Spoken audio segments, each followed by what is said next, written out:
Ramadan imanan wa ihtisaban ufrah lahu ma taqaddama min dambi. Sadaqallahul azim wa sadaqa rasuluhun nabiyul karim wa nahnu ala dzalika minasyahidin wasyakirin walhamdulillahi rabbil alamin. Yang saya hormati pengurus Masjid Nurul Huda beserta jajarannya, yang saya hormati bapak-bapak yang sama-sama hadir pada pagi hari ini, bersyukur kepada Allah Subhanahu wa taala. Pagi hari ini kita masih diberikan kesempatan oleh Allah Subhanahu wa taala berupa nikmat sehat baik lahir maupun batin, sehingga kita bisa melaksanakan sholat subuh di masjid tercinta ini, di Masjid Nurul Huda. Laksanakan sholat subuh secara berjamaah dan dilangsungkan dengan rutinitas kajian yang biasa dilaksanakan setiap minggu pagi. Dan alhamdulillah pada pagi hari ini saya sangat bahagia, sangat bersyukur kepada Allah Subhanahu wa taala yang mana bisa hadir duduk kembali di masjid yang kita cintai ini untuk melaksanakan silaturahim. Semoga semua yang kita lakukan ini dicatat, dinilai menjadikan amal soleh di hadapan Allah Subhanahu wa taala. Amin ya Allah ya rabbal alamin. Shalawat serta salam semoga Allah Subhanahu wa taala curah limpahkan baginda tercinta Nabi besar Muhammad sallallahu alaihi wasallam beserta keluarganya, para sahabatnya, para tabi'in, tabi'atnya, sampai kepada umatnya, termasuk kita semua yang hadir di pagi hari ini, yang selalu berusaha untuk bisa menteladani, mencontoh, mengikuti sunnah-sunnah beliau. Semoga kita semua bisa mendapatkan sabatul ulma yaumul jajakala. Amin ya Allah ya rabbal alamin. Hadirin jamaah kajian pagi yang dimuliakan Allah Subhanahu wa taala.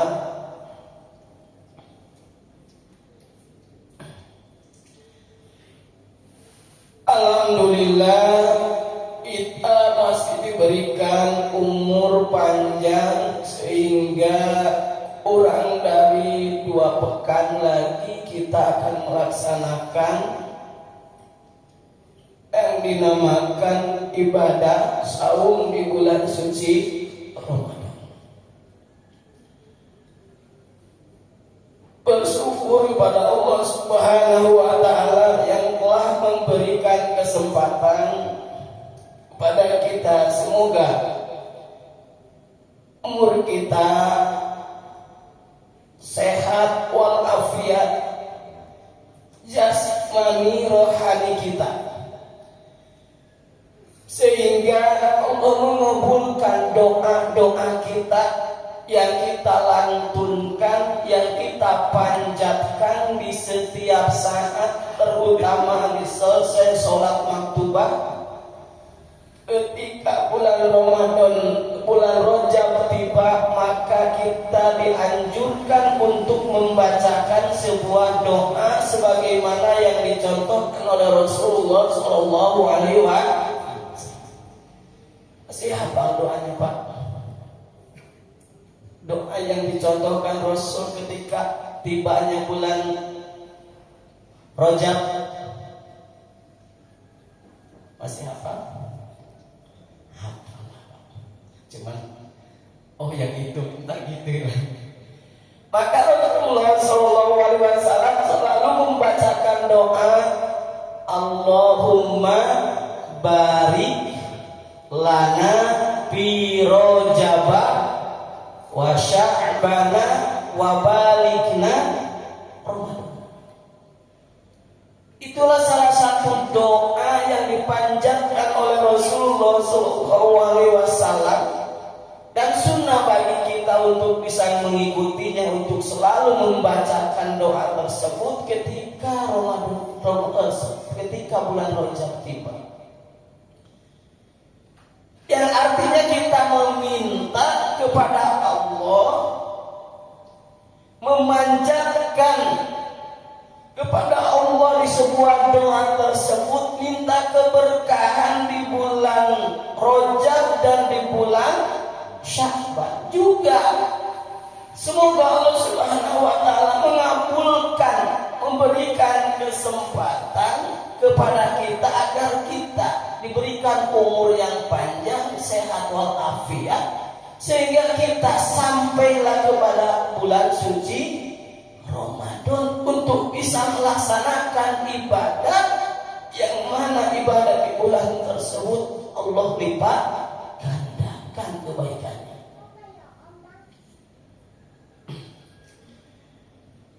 Ini yang dirahmati Allah Subhanahu wa taala.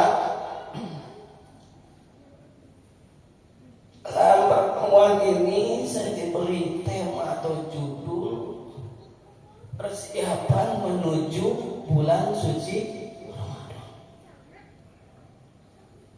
Kira-kira apa gitu yang harus kita persiapkan agar di dalam melaksanakan puasa itu kita bisa laksanakan dengan maksimal. Hadirin yang dirahmati Allah Subhanahu wa taala, paling tidak ada 3 yang mesti kita persiapkan menjelang masuknya bulan suci Ramadan. Ini paling tidak ya. Sebetulnya banyak persiapan yang harus kita persiapkan. Mana yang 3 itu? Di antaranya yang dicontohkan Rasulullah SAW adalah berupa tahniyah. Apa tahniyah? Tahniyah itu adalah mengucapkan selamat. Kenapa kita ucapkan selamat? Mengekspresikan rasa gembira kita dengan datangnya bulan suci Ramadan.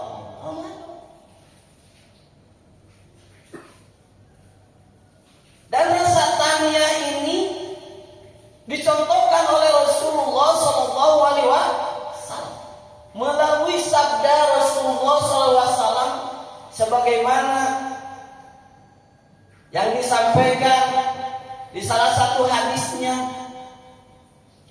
atakum Ramadan, kata Rasulullah SAW, telah tiba, telah datang bulan Ramadan. Syahrul mubarakun, bulan yang penuh dengan keberkahan. Qad faradallahu azza wa jalla siyamahu, di mana di dalam bulan suci Ramadan itu Allah mewajibkan kita untuk berpuasa. Tuftahu abwabu samai, dan Allah bukakan pintu rahmat dari langit. Wa tughlaqu abwabun nar, dan Allah tutup pintu neraka. Bahkan kata Rasulullah SAW, pada setan-setan dibelenggu. Wa fihi lailatun, kata Rasulullah SAW, di dalam bulan tersebut terdapat satu malam, khairu min alfi syahr, bahwa nilainya satu malam itu adalah lebih baik daripada 1000 bulan. Apa itu namanya? Lailatul Qadar. Wa man harrama fi harrama, barang siapa yang menyia-nyiakan pada malam itu maka dia tidak akan mendapatkan. Nah ini hadirin jamaah yang dirahmati Allah Subhanahu wa taala. Jadi langkah yang pertama kita harus takliyah, mengucapkan selamat, marhaban ya. Bahagia kita. Kenapa kita mesti bahagia? Karena tamu agung kita mau datang. Pak, kalau kita contohkan, seandainya keluarga, salah satu keluarga kita ada yang mau datang bahwa orang tersebut adalah orang terhormat atau diintasi ke pemerintahan, mau datang ke kantor kita, oh luar biasa Pak persiapan. Yang tadinya gak ada diada-adain. Apalagi mau datang atasan Pak ya. Wah itu luar biasa. Kalau nanti nilainya jelek kan, wah ini kurang bagus. Ini ada misalnya Menteri Pendidikan mau datang ke sekolahan luar biasa, pada pang-pang selamat datang, kan? Nah itulah cara mengagungkan. Apalagi ini bulan suci Ramadan. Ini bulan yang sangat diagungkan oleh Allah Subhanahu wa taala. Kita sudah semestinya kita mempersiapkan diri menyambut bulan tersebut. Kita merasa bahagia, kita merasa bangga diberikan kesempatan oleh Allah Subhanahu wa taala, diberikan umur panjang, sehat lahir batin, sehingga kita bisa melaksanakan ibadah di bulan tersebut, bulan yang penuh dengan keberkahan. Itu langkah pertama, persiapan pertama untuk menuju bulan suci Ramadan. Yang kedua, ini nggak boleh lama-lama ya Mas Samsul ya. Kita kan kopi udah nungguin. Sebentar aja kita ngaji ya Pak. Bukan ngaji, kita ngobrol aja, sharing Pak ya. Kalau ngaji mah harus. Yang kedua, langkah yang kedua adalah kita memperbanyak puasa di bulan Sya'ban. Ini bisa dikonfirmasi daripada hadis yang diriwayatkan dari Bukhari 1771, di mana Siti Aisyah telah pernah menyampaikan, Ra'aitu Rasulullah sallallahu alaihi wasallam istakmala siyamahu bisan illa firman. Kata Aisyah, Sayyidah Aisyah, bahwa tidak pernah aku melihat Rasulullah sallallahu alaihi wasallam melaksanakan puasa dengan sempurna sebulan penuh kecuali di bulan suci wa ma ra'aitu.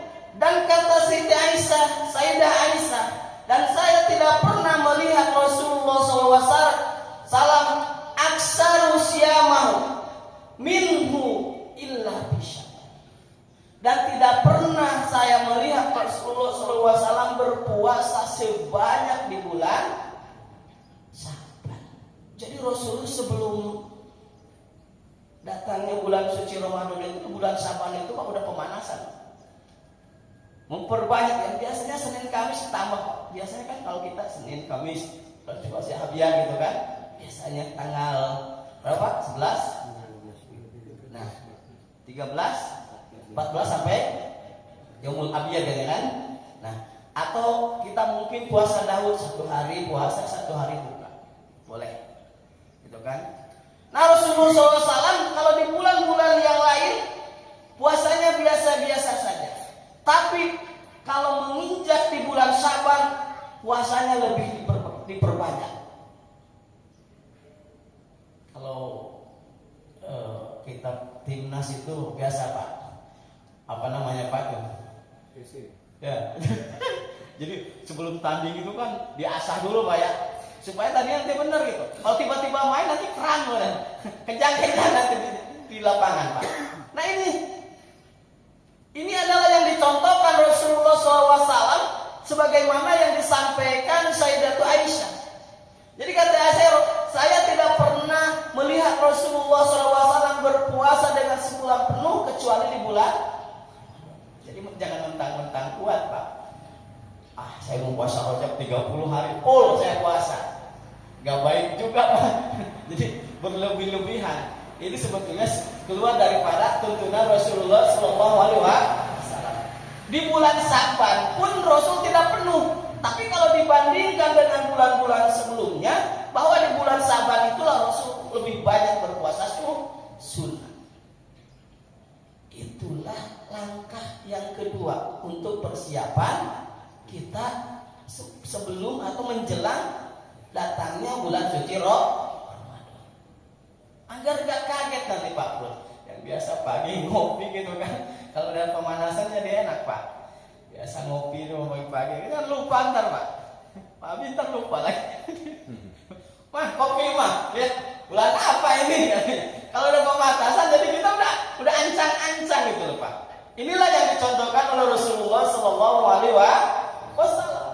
Jadi kedua itu adalah kita memperbanyak puasa di bulan Sya'ban. Ini masih ada waktu Pak. Masih ada waktu. Yang belum sempat, ini masih ada waktu berapa hari lagi nih? 10.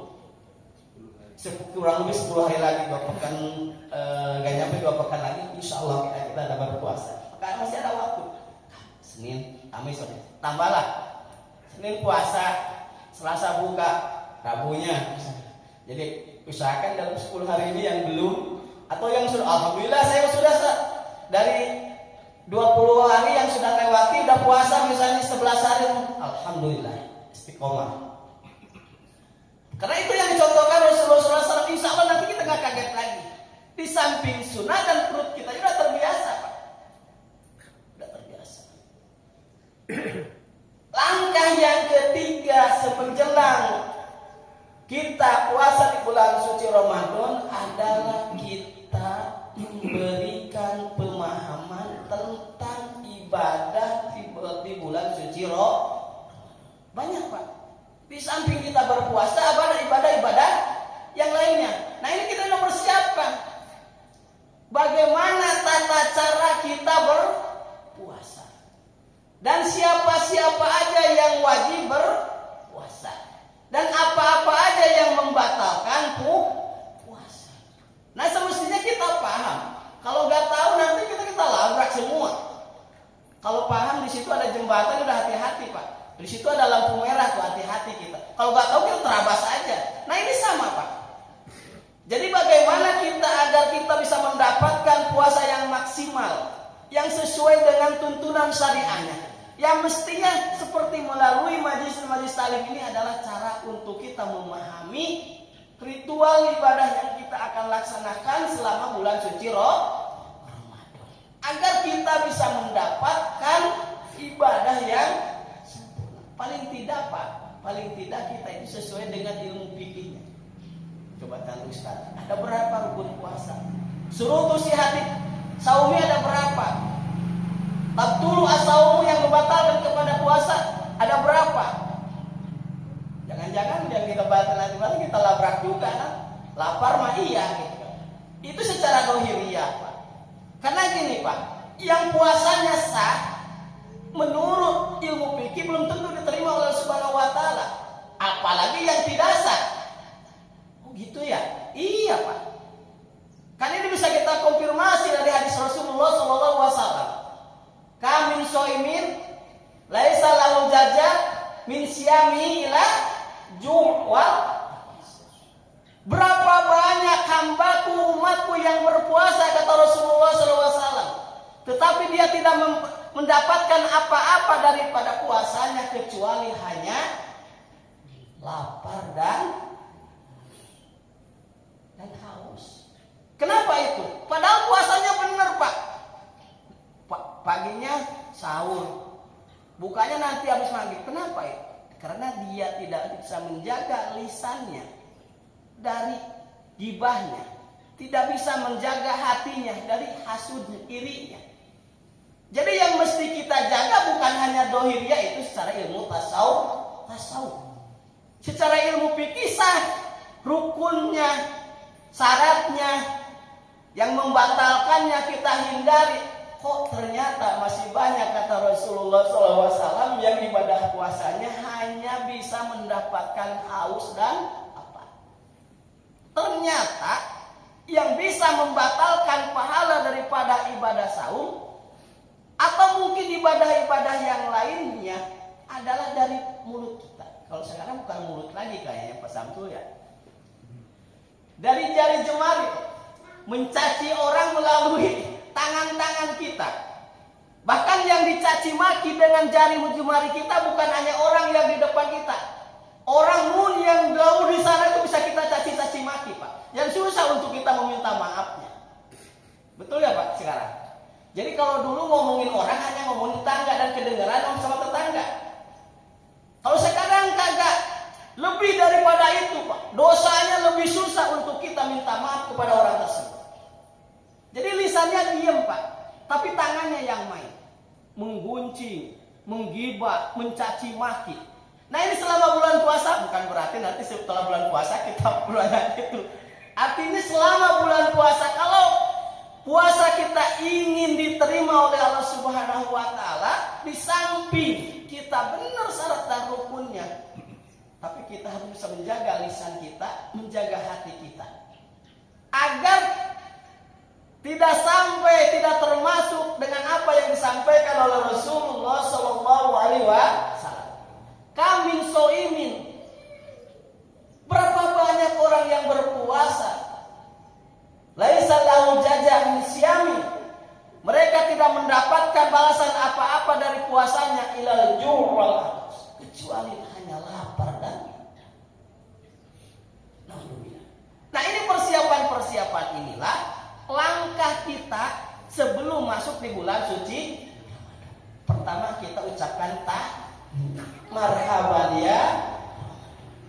Kita bahagia, kita bangga atau beri kesempatan, karena di luar sana banyak teman-teman kita yang puasa yang lalu baru bisa puasa, sekarang sudah tidak berpuasa lagi. Termasuk orang tua saya, Pak. Saya setahun ini diuji oleh Allah Subhanahu wa Ta'ala. 2 bulan sebelumnya ibu saya meninggal, 2 bulan kemudian bapak saya meninggal. Dalam 1 tahun.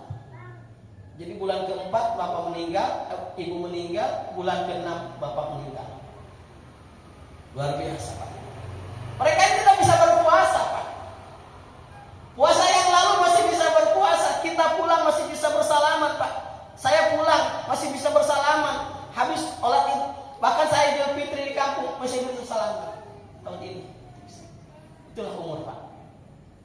Padahal kelihatannya sehat, gak ada tanda-tanda mau seperti itu. Tapi kalau waktu ajalnya udah datang, idza jaa ajaluhum fala yastakhiruna sa'atan wa la yastaqdimun, kata Allah. Apabila datang ajal kepada kalian, la yastakhiruna sa'atan wa la yastaqdimun. Oh, belum siap, tidak bisa. Siap gak siap? Kalau udah ajal datang. Dan Allah Subhanahu wa Ta'ala menggunakan bukan kita yang menemui ajal, tapi ajal yang menemui. Coba konfirmasi dari semua ayat Al-Quran, semuanya. Yudrikumul mautu. Allah, maut yang menemui kita, bukan kita yang menemui maut. Idza jaa ajalum, ajal yang menemui kita, bukan kita yang menemui ajal. Kalau kita yang menemui ajal, kita masih entar-entar aja. Tapi kalau ajal yang menemui kita, nggak boleh, nggak bisa entar-entar. Gitu, Pak. Begitulah umur. Jadi kita bersyukur kepada Allah Subhanahu wa Ta'ala, kita diberikan umur panjang, ijabah dikabul wa baligna Ramadan. Umur kita sampai bulan suci Ramadan tahun ini, alhamdulillah, mudah-mudahan. Nah, ini kita harus maksimalkan. Kita harus laksanakan puasa kita dengan sempurna, diisi di bulan suci Ramadan ini dengan amalia-amalia yang mendapatkan nilai ibadah di hadapan Subhanahu wa Ta'ala. Dengan persiapan minimal yang 3 tadi. Tahniah, banyak puasa sunnah. Yang ketiga, kita mencari pemahaman tentang ibadah yang kita akan laksanakan di bulan suci Ramadan nanti. Mungkin itu Pak yang saya bisa sampaikan untuk persiapan menjelang datangnya bulan suci Ramadan. Semoga menjadikan bahan buat kita semua. Kali kita berharap kepada Allah Subhanahu wa Ta'ala, kita diberikan kesehatan lahir batin sehingga sampai kita bisa melaksanakan ibadah puasa di bulan suci Ramadan tahun ini dengan sempurna. Amin ya Allah ya Rabbal alamin. Belum ditutup, Pak, barangkali ada yang perlu didiskusikan atau menambahkan, Pak. Silakan, Pak. Assalamualaikum warahmatullahi wabarakatuh. Di dalam Al-Quran kan diperintahkan ya yuhal ladina amanu kutiba alaikum musyam, yang diperintah orang yang beriman, Ustaz.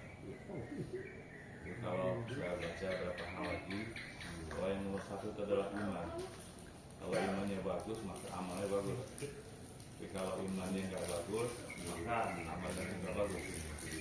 Nah sekarang bagaimana kita mempersiapkan iman menjelang Ramadan ini Ustaz?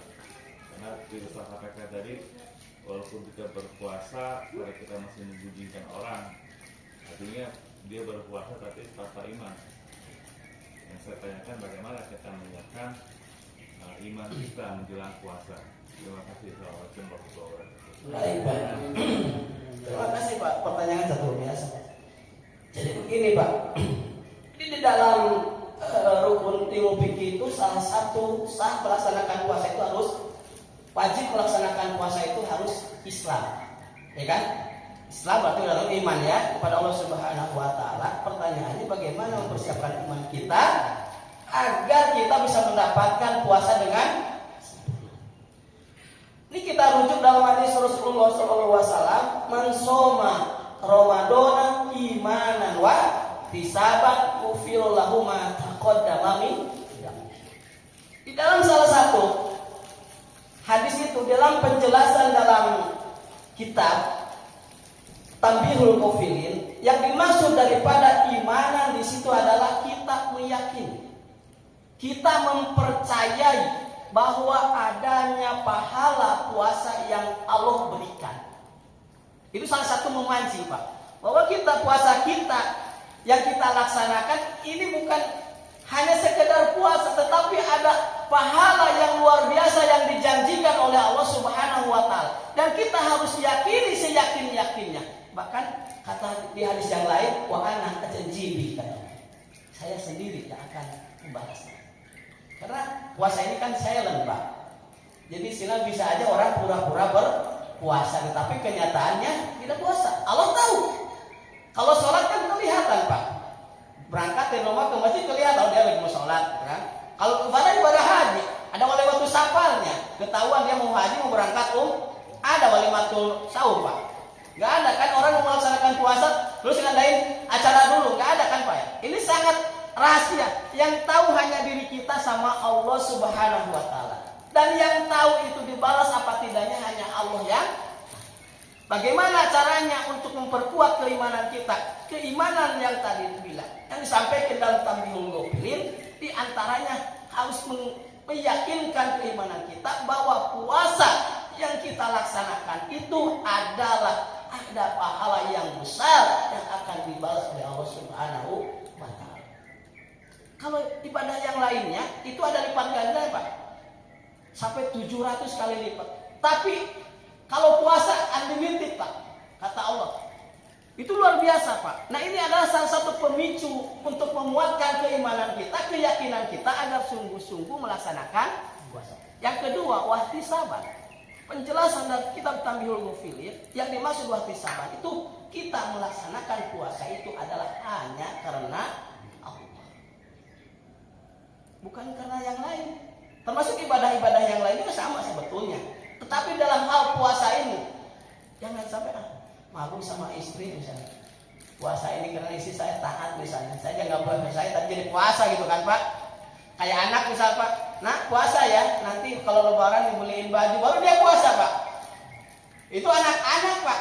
Kalau kita bukan, di samping kita kewajiban bahwa kita melaksanakan puasa itu adalah kita niatkan bahwa puasa itu hanya karena Allah Subhanahu Wa Taala. Walau tidak ada udur, maka saya bilang harus dikupas tuntas tentang ilmu fikihnya. Siapa yang wajib melaksanakan puasa? Siapa yang diperbolehkan tidak berpuasa? Ini kewajiban kita melaksanakan puasa hanya untuk orang yang beriman, hanya seorang muslim dan taklif. Emang dia sudah harus berpuasa di antaranya. Kita udah balik ya Pak, udah balik umurnya udah 15 tahun. Kalau perempuan misalnya udah head misalnya, gitu kan? Nah, atau dia sudah mimpi jima misalnya, nah itu udah balik juga dan umurnya udah sampai 15 tahun misalnya. Nah itu udah kewajiban untuk melaksanakan berpuasa. Jadi kuatkan iman kita dengan meyakini bahwa yang puasa yang kita laksanakan akan dilipat gandakan, bahkan tidak ada nilainya. Unlimited Pak. Kalau yang lain 700, bisa dikali 70, 10 dikali sampai 700. Allah lipat gandakan. Yudhoifu sekarang nih, yudhoifu lima yasha, kehendak Allah. Mau lipat gandakan. Itu urusan Allah Subhanahu. Yang penting kita puasa laksanakan dengan benar. Dengan niat tulus karena Allah Subhanahu wa taala. Mungkin kira-kira begitu Pak. Ada kali Pak tambahin lagi. Mudah-mudahan tidak puasa, biar besok nanya lagi gitu kan. Mungkin ada yang lain Pak atau menambahkan? Udah cukup? Cukup Pak ya? Udah cukup kita kajian kita mungkin sampai di situ. Sekali lagi sebelum saya undur diri mohon maaf atas apa yang boleh sampaikan barangkali kurang berkenan langsung karena kemarin ngasih tahu jadi ya apa adanya aja gitu kan. Yang penting mudah-mudahan walaupun sedikit kita bermanfaat, kita nambah ilmu walaupun hanya sebentar misalnya, yang penting ada tambahan nilai buat persiapan ibadah kita terhadap Subhanahu wa taala. Sebelum kita tutup, mari tutup dengan membacakan kafaratul majlis. Subhanallah wa bihamdika asyhadu an la ilaha illa anta astaghfiruka wa atubu ilaik. Wa lakum minkum wassalamu alaikum warahmatullahi wabarakatuh.